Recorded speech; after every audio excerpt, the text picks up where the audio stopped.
All right, students. This is the example that we needed to finish from the other day.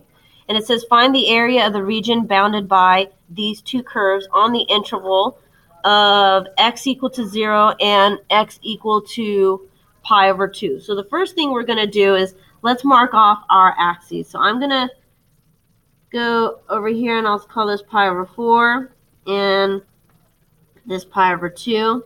And I'll go up to here and I'll call this 1 and this -1. And then let's start graphing each of the curves.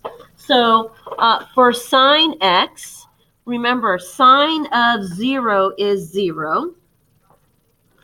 And sine of pi over 2 is 1. So you know you've got a curve that's going like this. And then it peaks and then it comes back down.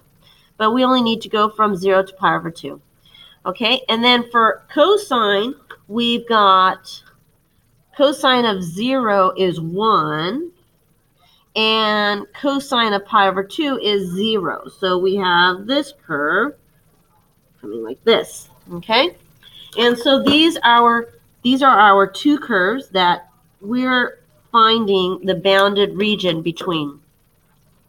So this is similar to our last example. As you can see, that they do intersect, and after they intersect, the upper and lower functions seem to switch. Although, when they intersect, if you notice, this one gets divided into two parts that are equal. You can see that they are symmetric about x equal to pi over 4, about this line right here.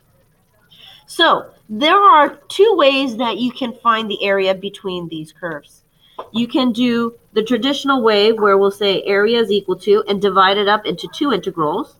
The first integral where your upper function, which is your cosine, I have that in orange there,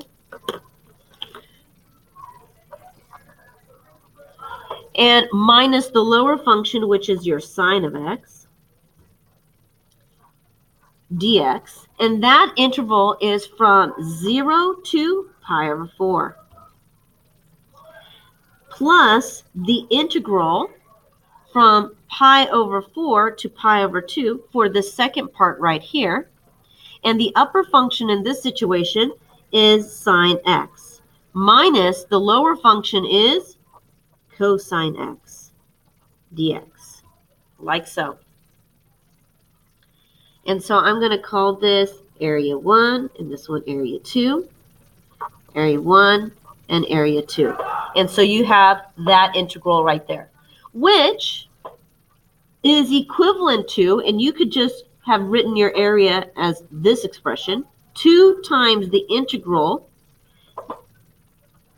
of 0 to pi over 4 of just this area 1, which is cosine x minus sine x dx, which is also equivalent to 2 of this integral, but I would rather input 0 when I'm done integrating than pi over 4 and pi over 2.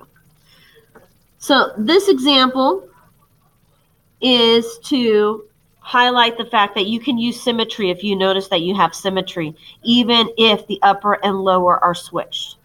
Otherwise, if you want to divide it up into two integrals, just remember that on the first one, your upper is the cosine and your lower is the sine. And then for the second area, your upper is the sine and your lower is the cosine. And that's it.